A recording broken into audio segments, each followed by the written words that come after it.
வணக்கம். கூலி படம் வந்தாச்சு, அதை பார்த்தாச்சு. நிறைய பேருக்கு பிடிச்சது, சில பேருக்கு பிடிக்கல.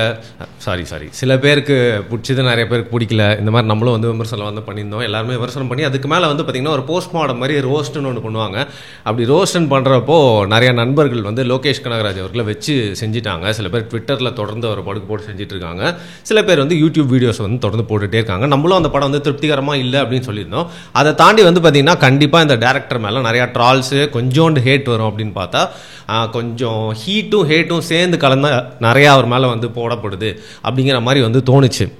இந்த நேரத்தில் ஒரு செம்ம டேரக்டர் எப்படி உருவாகிறாரு, அதற்கு மேலே அவர் மேலே எப்படி ஒரு ப்ரெஷர் அண்ட் ஹைப் வந்துடுது, அவர் எப்படி வந்து பார்த்திங்கன்னா க்ரியேட்டிவாக சில பேட் டிசிஷன்ஸ்லாம் எடுக்கிறாரு, ஏன் வந்து இப்போ ட்ரால் பண்ணிருக்காங்க அப்படிங்கிறத வெறும் லோகேஷ் கனகராஜ் மட்டும் இல்லாமல் ஜென்ரலாக ஒரு டேரக்டர் ஹிட் ஆகிறாரு அப்படின்னா அவர் மேலே இருக்கக்கூடிய எதிர்பார்ப்பு எப்படி எகிருது, அதுக்கப்புறம் வந்து அந்த எதிர்பார்ப்போட ஹைட்டு ரொம்ப அதிகமாக இருக்கிறதுனால இந்த மாதிரி டேரக்டர்கள் எப்படி இடறாங்க அப்படிங்கிறத வந்து பார்க்கலாம். சரி, நம்ம லோகேஷ் கனகராஜ் அவர் வந்து இப்போது எல்லாருமே வந்து பார்த்திங்கன்னா போய் பயிற்சி எடுத்துகிட்டு வா அப்படின்னு சொல்கிறாங்க, உனக்கு நல்லா ஆகணும்டா அப்படின்னு சொல்கிறாங்க. படமே 2:50 நிமிஷம், அதாவது 2 ஹவர் 50 நிமிஷம், நீ 2 ஹவருக்கு இன்டர்வியூ கொடுக்குறியா, அந்தளவுக்கு படத்தில் எதுவுமே இல்லை அப்படின்னு சொல்லிட்டு கலாய்க்கிறாங்க. இன்னும் ஒரு படி மேலே போய் சில நண்பர்கள், நம்மளுடைய நண்பர்களே வந்து என்ன சொல்கிறாங்கன்னு பார்த்தீங்கன்னா, அவர் லோகேஷ் கனகராஜ் சொல்லியிருக்கார் போல் டேரண்டினோ மாதிரி ஒரு 10 படம் எடுத்துகிட்டு நான் போயிடுவேன் அப்படின்னு சொல்லிட்டு. அதேமாதிரி இவர் வந்து 10 வரைக்கும் கவுண்ட் பண்ணணும் கூட அவசியம் இல்லை, அதுக்கு முன்னாடி நீங்கள் வந்து போயிருங்க, நீ இப்போவே பேங்க் ஜாபுக்கு திருப்பி போயிரு அப்படின்லாம் சொல்கிறத பார்த்தா வந்து சரி, இந்த படத்துக்காக அவர் வந்து லைட்டாக கலாய்க்க போகிறாங்க, பட் இந்த அளவுக்கு வந்து இவ்வளோ எக்ஸ்ட்ரீமுக்கு போகணுமா அப்படிங்கிற மாதிரி வந்து தோணுச்சு. அதனால் இந்த வீடியோவில் சில விஷயங்கள் வந்து உங்ககிட்ட ஷேர் பண்ணிக்கலாம் தோணுச்சு. இப்போது சங்கர், மணிரத்னம் அவங்கெல்லாம் வந்து பார்த்திங்கன்னா கொஞ்சமாக அந்த பாடியிலேருந்து லைட்டாக ஸ்மெல்லு வருது அப்படிங்கிற மாதிரி வந்து ரொம்ப உச்சத்துக்கு போய் அதுக்கப்புறம் அவங்களோட டிக்ளைன் அப்படிங்கிறது கொஞ்சமாக ஆரம்பித்து இப்போது கடைசியில் தக் லைஃபாக இருக்கட்டும், இந்தியன் 2 இருக்கட்டும், அவங்களோட கெரியர்லேயே ஒன் ஆஃப் த வேர்ஸ்ட் மூவிஸை கொடுத்துட்டாங்க அப்படிங்கிற மாதிரி எல்லாருமே போட்டு அடியடி நடிச்சிட்டு இருந்தாங்க. ஆனால் இவங்களுக்கு கிடைச்ச அந்த லீவரேஜ் அண்ட் ஃப்ரீடம் என்ன அப்படின்னு பார்த்தீங்கன்னா, இவங்க 80, அதுக்கப்புறம் சங்கர்லாம் வந்து 90 அண்ட் ஏர்லி 2000s வரைக்கும் இன்டர்நெட், சோஷியல் மீடியா அப்படிங்கிற மாதிரி ஒரு மேட்ரு இல்லைங்கிறனால அவங்க எடுத்த படங்களும் வந்து கம்பேரிட்டிவ்லி அப்போ ரொம்ப நல்லா இருந்துச்சு.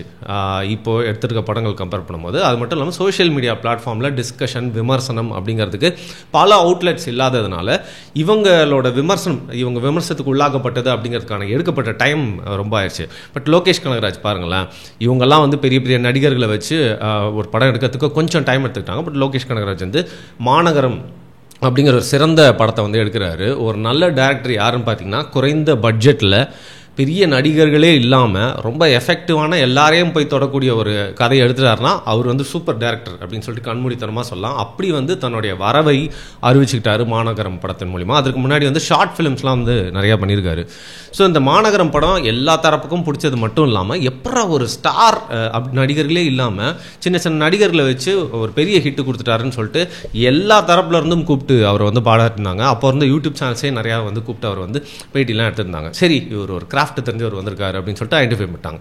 அதற்கப்புறம் அவர்கிட்ட வந்து விழுந்த ஒரு மசாலா பேக்கேஜ் தான் வந்து பார்த்தீங்கன்னா கைதி படம்லாம் நான் சத்தியமாக சொல்கிறேங்க, எந்த ஒரு எக்ஸ்பெக்டேஷனே இல்லாமல் போனேன். மாநகரம் படம் எனக்கு ரொம்ப பிடிச்சிது. ஆனால் வந்து அந்த டேரக்டர் கைதி செம்மையாக இருக்க போகுது அப்படின்னு லோகேஷ் கனகராஜ் பேர் கூட எனக்கு அந்த டைமில் வந்து நிஜமாக ஞாபகம் இல்லை. ஆனால் கைதி படம் பார்த்தா நாமா இருக்குது, இந்த படம் செம்மையாக இருக்குது, எக்ஸ்பெக்ட் பண்ணவே இல்லை அப்படின்னு சொல்லிட்டு மூஞ்சில் வச்ச மாதிரி சும்மா பேங்காக இருந்தது. அதற்கப்புறம் வந்து விஜய் கூட அசோசியேட் ஆகிறாரு. அங்கே தான் வந்து பார்த்திங்கன்னா ஒரு பொதுவாக விஷயம் சொல்லுவாங்க, ஒரு டேரக்டர் வராரு அப்படின்னா அவரோட க்ரியேட்டிவிட்டி ஃபுல்லாக, தன்னோட பெஸ்ட்டு ஃபுல்லாகவே வந்து செகண்ட் படத்துலேயே வந்து அந்த 2 படங்கள்லேயே வந்து கொட்டிடுவாங்க. ஸோ 3வது படம் தான் வந்து ஒரு பெரிய ட்ராப். அந்த 3வது படம் கர்ஸை தாண்டி வந்துட்டாங்க அப்படின்னா இன்னும் கொஞ்சம் நாள் பல ரவுண்டுகள் வரலாம் அப்படின்னு சொல்லுவாங்க. அதற்கேற்ற மாதிரி 3வது படம் அவர் போய் பண்ணது வந்து மாஸ்டர். எனக்கு விஜய் ஆஸ் ஆக்டர் ரொம்ப பிடிக்கும். நான் விஜயோட வெறித்தனமான ஃபேனாக இருந்தேன். சரியா, அவரோட படத்தெல்லாம் வரிசையாக சொல்கிற அளவுக்கு வந்து பார்த்திங்கன்னா ஒரு காலகட்டத்தில் ரொம்ப ஃபேனாக இருந்தேன். ஸோ நான் பார்த்த எல்லா விஜய் படங்கள்லையுமே விஜயோட one of the best characterization அப்படின்னா இதை நான் ஏற்கனவே சொல்லியிருக்கேன், கில்லியில் இருக்க வேலுவோட பார்த்தீங்கன்னா மாஸ்டரில் இருக்க ஜேடி தான். ஸோ விஜய் வந்து இதுக்கு முன்னாடி அது மாதிரி நான் பார்த்ததே இல்லை. ஸோ அந்த 3rd படத்தில் ட்ராப்பில் எப்படி மாட்டாருன்னு பார்த்தீங்கன்னா, கிரியேட்டிவான ட்ராப்பில் மட்டும் இல்லாமல் ஒரு பெரிய ஹீரோ, கார்த்தி பெரிய ஹீரோ தான், பட் விஜய் அளவுக்கு பெரிய ஹீரோ இல்லை. விஜய் வந்து ஒரு டாப் ஹீரோ. அவர்கிட்ட வந்து போயிட்டோன்னே என்னடா பிரச்சனை, எவ்வளோ பெரிய பஞ்சாயத்து பண்ணிருக்கேன் தெரியுமா, நான் எல்லா வீடியோலையும் கேமியோ பண்ணி ஆகணுமா நீ? சரி, இப்போ டே ப்ளீஸ்டா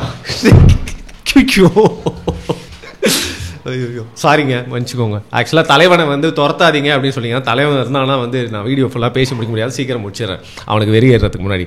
ஸோ பெரிய ஹீரோ விஜய் கிட்ட வந்து போகிறாரு. விஜய் கிட்ட போனோன்னா வந்து விஜயோட அந்த மாசை வந்து சாட்டிஸ்ஃபை பண்ணுறதுக்காக வந்து நிறைய விஷயங்கள்லாம் நடக்குது. ஏன் அப்படி சொல்கிறேன்னா, மாஸ்டரே வந்து பார்த்திங்கன்னா சூப்பர் படம், செம்ம படம். பவானி ஜேடின்னு 2 கேரக்டர் உருவாக்கி ஃபர்ஸ்ட் ஆஃபோட முடிவு வரைக்கும் செம்மையாக போகும். அதற்கு மேலே ஒரு டிப்பிக்கல் விஜய் படம் மாதிரி மாறி ரொம்ப காம்ப்ரமைஸ்டாக இருக்கும். ஏன்னா கைதி வந்து ஸ்டார்டிங்லேருந்து எண்டிங் வரைக்கும் செம்ம எஜ்ஜியாக செம்ம அப்படியே ஷார்ப்பாக போயினே இருக்கும். கார்த்திக்காக அந்த படம் இருக்கார். அந்த படத்தில் கார்த்தி சூப்பராக வந்து ஃபிட் ஆகிருப்பார். But Master became a very normal commercial movie இந்த செகண்ட் ஆஃப். இருந்தாலும் அதில் அந்த பவானின்ற கேரக்டர் வந்து செம்மையாக கடைசி வரைக்கும் போனதுனால வெயிட்டேஜ் இருந்ததுனால வந்து பார்த்திங்கன்னா அந்த படம் வந்து ஒரு ஹிட் ஆயிடுச்சு. ஆனால் அங்கேயே வந்து லோகேஷ் கனகராஜோட கிராஃப்ட் வந்து ஒரு தடைக்குள்ள ஆக்கப்பட்டுச்சு, ஒரு கொஞ்சம் ஸ்டாப் ஆச்சு அப்படின்னு சொல்லலாம். அந்த கைதி அளவுக்கு அவரோட கிரியேட்டிவ் எக்ஸ்ப்ளோரேஷன் ஸ்டோரியை வந்து ஃபுல் அண்ட் ஃபுல் வந்து கான்சன்ட்ரேட் பண்ணி பண்ணுறது அப்படிங்கிறது மிஸ் ஆயிடுச்சு. சரி, இதுக்கு மேலே திருப்பியும் வந்து இன்னொரு படம் பண்ணுறாரு. யார் கூட? கமல் கூட. உங்களுக்கு தெரியும், அங்கே வந்து பார்த்திங்கன்னா ஸ்க்ரீன் பிளேவாக இருக்கட்டும், கதை சொன்ன விதமாக இருக்கட்டும், ஏற்கனவே வந்து ஒரு பழைய படத்தை எடுத்து தூசி தட்டி அதற்கு ஒரு செகண்ட் பார்ட்டுன்ற மாதிரி கிரியேட் பண்ணது மட்டும் இல்லாமல் எனக்கு இன்னும் நல்லா ஞாபகம் இருக்குது, விக்ரம் படம் பார்க்கறதுக்காக அப்படியே ஆவலாக இருக்கும். ஏன்னா விக்ரம் படத்தை பற்றி எதுவுமே தெரியாது. கமல், விஜய் சேதுபதி, ஃபகத் ஃபாசில், ஸோ லோகேஷ் கனகராஜ் கைதி மாஸ்டர் டைரக்டர், செம்ம ஹைப்பு. அதுக்கு முன்னாடி நாள் நைட்டு தான் வந்து பார்த்திங்கன்னா எல்லாருமே போயிட்டு கைதி படம் பார்த்துட்டு வாங்க அப்படின்னு சொன்னால், ஆஹா புதுசாக ஒரு யூனிவர்ஸ் உருவாயிருக்கு அப்படின்னு சொல்லிட்டு வந்து செம்ம மேட்டர் இருந்துச்சு. ஸோ இவர் வந்து ரொம்ப புதுசாக வந்து யூனிவர்ஸ் அப்படிங்கிற விஷயத்தை வந்து தமிழ் சினிமாவில், அதாவது இந்த காலகட்டத்தில் வந்து உருவாக்குறாரு. அதை வந்து ஒரு ஒரு மேட்டர், யூஎஸ்பி செல்லிங் பாயிண்ட்டாக இருந்துச்சு. அந்த யூனிவர்ஸ் அப்படிங்கிற கான்செப்ட் மட்டும் இல்லாமல் விக்ரம் படம் வந்து 2-3 வாட்டி போய் பார்க்குற அளவுக்கு பார்த்திங்கன்னா செம்ம ஜாலியாக நிறைய எலமெண்ட்ஸ் இருந்துச்சு. இப்போ தான் திருப்பியும் அவர் மேலே இன்னொரு ப்ரெஷர் வந்து விழுது. திருப்பியும் விஜய் படம். இதில் நான் விஜய் குறை கூறுறேன் அப்படின்னு நினைக்காதீங்க.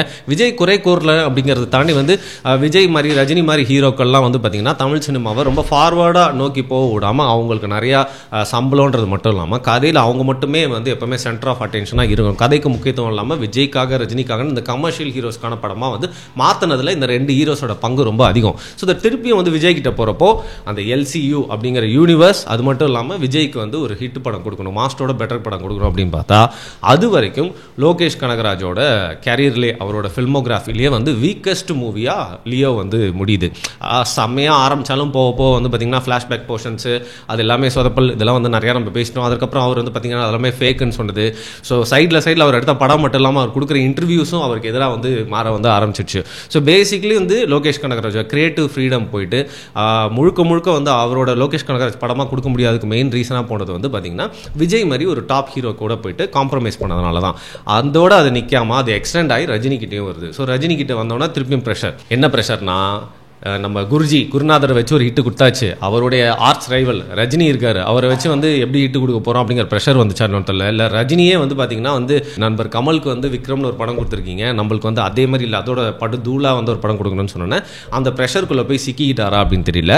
ரொம்ப சுமாரான படம், அதாவது லியோவோட ரொம்ப சுமாராக இருக்கக்கூடிய இந்த கூலி படத்தை வந்து நம்மளுக்கு தந்திருக்காரு. இந்த நேரத்தில் வந்து பார்த்திங்கன்னா க்ரியேட்டிவிட்டி ஒரு பிளாக்காக இருக்கலாம், இந்த மாதிரி ஒரு தவறான ஸ்கிரிப்ட் செலெக்ஷனில் ப்ரெஷரை மாட்டி நிறைய டேரக்டர்ஸ் வந்து கீழே போயிருக்காங்க. ஆனால் அதில் சில டேரக்டர்ஸ் கம்பேக் கொடுத்து வந்து நான் அழிஞ்சிட்டேன்னு நினச்சிங்களாடா, உங்களுக்கு பாரு என் கிராஃப்ட் இன்னும் இவ்வளோ கொட்டி கிடக்குது, அதை நான் காட்டுறேன் அப்படின்னு சொல்லிட்டு நிறைய படங்களை காட்டியிருக்காங்க. ஸோ வரக்கூடிய ஃபியூச்சரில் வந்து பார்த்திங்கன்னா கண்டிப்பாக லோகேஷ் கனகராஜ் வந்து செம்ம கம்பேக் கொடுப்பார். அவர் கொடுக்கலனாலும் நம்மளுக்கு ஒன்றும் பிரச்சனை இல்லை. பட் அவர் வந்து பார்த்திங்கன்னா இன்றைக்கி ஒரு பெரிய டேரக்டர், நிறைய படம் புகழெல்லாம் அடைஞ்சாலும் கடைசியில் நீ வெற்றி எப்போ கொடுத்த அப்படிங்கிறதான் ஒரு மேட்டராக இருக்கும். அந்த வகையில் அவர் பவுன்ஸ் பேக் பண்ணுவாருன்னு நினைக்கலாம். அது மட்டும் இல்லாமல் இந்த நேரத்தில் ஒரு பேங்க் ஜாப்லாம் அப்படின்னு சொல்கிறப்போ ஏன் கஷ்டமாக இருக்குது அப்படின்னு பார்த்தீங்கன்னா, எந்த ஒரு பின்புலமும் இல்லாமல் யார்கிட்டையும் ஏடியாக வந்து சேர்ந்து சினிமாவை வந்து படிக்காமல் அவரே வந்து சினிமா மேலே இருக்க ஒரு கிரேஸில் ஒரு பேஷனில் அந்த பேங்க் ஜாபை விட்டு வரதுங்கிறது பெரிய கேம்பிளிங். அது பண்ணது மட்டும் இல்லாமல் பார்த்தீங்கன்னா அவங்களுக்கு மெமரபிளான நிறைய கேரக்டர்ஸ் படத்தெல்லாம் கொடுத்தது மட்டும் இல்லாமல் கூட இருக்கவங்களை நிறைய பேர் வளர்த்து விட்டு அவங்களுக்குலாம் வந்து சின்ன நடிகருக்குலாம் வாய்ப்பு கொடுத்து இன்றைக்கு வரைக்கும் பார்த்தீங்கன்னா இந்த ஸ்ரீ இருக்கார்ல கூட வந்து ரீசெண்டாக வந்து ஒரு பர்சனல் பிரச்சனைலாம் ஆச்சுல, அவர் கூட வந்து பார்த்தீங்கன்னா ஒரு இன்டர்வியூவில் பேசும்போது அவன் என்னோட ஃபேமிலி அப்படின்னு சொல்லிட்டு அந்த நடிகர் மட்டும் இல்லாமல் இன்னும் பல நடிகர்களுக்கு வந்து வாய்ப்பு கொடுத்துருக்காரு. புதுசாக சில விஷயங்களை எலமெண்ட்ஸ்லாம் வந்து தமிழ் சினிமா கொடுக்கணும்னு நினச்சிருக்காரு, கொடுக்கவும் செஞ்சிருக்காரு. அப்படி இருக்கிறப்போ வந்து ஒரு ஃபெயிலியர் இருந்துச்சுன்னா ட்ரால் பண்ணலாம், பட் அந்த ட்ராலையும் தாண்டி வந்து கேரியரை முடிச்சுட்டு திருப்பி போ அப்படின்னு சொல்கிறது வந்து கொஞ்சம் ரொம்ப ஓவராக இருந்த மாதிரி இருந்தது. அதனால தான் வந்து சரி ஒரு இன்ட்ரெஸ்டிங்கான 2-3 படத்தை கொடுத்தவருக்கு இன்னும் ஒரு சான்ஸ் கொடுக்கலாமே அப்படின்னு சொல்கிறது மட்டும் இல்லாமல் லோகேஷ் கனகராஜ் மேலே மட்டுமே பழிய போடாமல் தமிழ் சினிமாவை இன்னும் தாங்கள் தான் சென்டர் ஆஃப் யூனிவர்ஸ் அப்படின்னு நினச்சிட்டு இருக்க ரஜினி, விஜய் விஜய் போன்ற பக்கா கமர்ஷியல் ஹீரோஸ். அவங்க மட்டும் இல்லைங்க, எல்லா ஹீரோஸும் கமர்ஷியல் படம் பண்ணுறவங்க தான். பட் யாரா கமர்ஷியல் ஹீரோஸ் தமிழில் எடுத்துக்கிட்டிங்கன்னா இன்றைக்கும் பார்த்தீங்கன்னா வந்து ரஜினி கமல் தான் அந்த மாஸ் மசாலா படம். அவங்க தான் ஹீரோ, அவங்க தான் படம், அவங்க தான் கதை அப்படிங்கிற மாதிரி இருக்குது. அது மட்டும் இல்லாமல் அவங்க தான் செலவு அந்த படத்துக்கு அப்படிங்கிற மாதிரி வந்து பார்த்திங்கன்னா பல காம்ப்ரமைசஸ் இந்த மாதிரி டேரக்டர்ஸை பலிகடை ஆக்குது. அது மட்டும் இல்லாமல் லோகேஷ் கனகராஜ் ஒரு இன்டர்வியூவில் சொல்லியிருக்காரு, நான் ஃபஸ்ட்டு ரஜினி சார் கிட்ட வேற ஒரு கதையோட தான் போனேன், ஆனால் அவர் அந்த கதை வேணாம் அப்படின்னு சொன்னதுனால இப்போ இந்த கதையை சொன்னேன். நான் சொன்ன அந்த பழைய கதை மேலே அப்புறம் எனக்கு இன்ட்ரெஸ்ட் போயிடுச்சுன்னு. யாருக்கு தெரியும், ஒரு டைரக்டரல் டச்சோட ஒரு ஒரிஜினலா அந்த ஸ்டோரி ஒரு ஓஜி ஸ்டோரியா இருந்திருக்கும் அப்படின்னு தான் எனக்கு தோணுது. ஸோ உங்களுக்கு புரியுதுல நான் என்ன சொல்றேன்னு. ஒரு பேட்டர்ன் நீங்கள் பார்த்துருப்பீங்க. ரஜினி விஜய் கிட்ட ஒரு டேரக்டர் வந்து ஹிட்டு கொடுப்பாரு.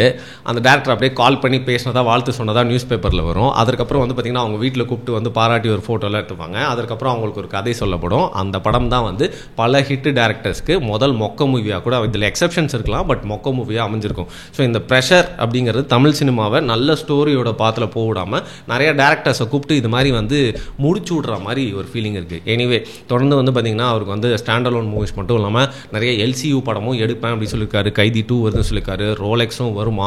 அதை தொடர்ந்து எல்சியூவும் வந்து எலெக்ஷனுக்கு அப்புறம் கண்டினியூ ஆகிறதுக்கான வாய்ப்பு இருக்கலாம். விக்ரம் 2 கூட வரும். ஸோ அவருக்கு வந்து இன்னும் நிறையா சான்சஸ் இருக்குது. கண்டிப்பாக பவுன்ஸ் பேக் பண்ணுவார். இருந்தாலும் ஒருத்தர் வந்து இவ்வளோ சீக்கிரம் லைக் பட்டு இவ்வளோ சீக்கிரம் ஹேட் பண்ணி அவங்க முற்றிலுமாக இண்டஸ்ட்ரியை விட்டே போகணும்னு சொன்னது கொஞ்சம் ஓவராக இருந்தது. அப்படிங்கிறனால தான் இந்த வீடியோ நான் பண்ணேங்க. அது மட்டும் இல்லாமல் என்னுடைய அன்பு நண்பர் வந்து பார்த்திங்கன்னா காலையில் இந்த விஷயத்தை சொல்லி நீங்கள் இந்த விஷயத்தை பற்றி உங்களோட பாயிண்ட்டை சொல்லக்கூடாது அப்படின்னு நம்மளை வந்து கேட்டுக்கிட்டதுனால அவரோட அன்பான ரிக்வஸ்டின் பேரில் இந்த வீடியோ வந்து பண்ணியிருக்கேன். ஸோ நான் சொன்ன கருத்துக்கள் வந்து ஓவர் கருத்தாக இருந்துச்சா இல்லை ஏதாவது சில விஷயங்கள் கரெக்டாக சொல்லியிருந்தேன்னா, முக்கியமாக நான் சொன்னதை எதை உங்களால் ஏற்றுக்கவே முடியல அப்படிங்கிறத கீழே கமெண்ட் பண்ணுங்கள். மறக்காமல் நம்ம அதிகமாக சினிமா கண்டென்ட் போடுற மாதிரி உங்களுக்கு தெரியுதா? சரி, இதுக்கு மேலே வந்து சினிமா வீடியோ கொஞ்சம் குறைச்சிட்டு திருப்பியும் நம்ம இன்ஃபோர்டைன்மெண்ட் வீடியோஸில் வந்து கான்சென்ட்ரேட் பண்ணலாம். இன்னும் கொஞ்சம் நாளைக்கு சினிமா வீடியோ இருக்காது. வாங்கிக்கோங்கப்பா. பாய்.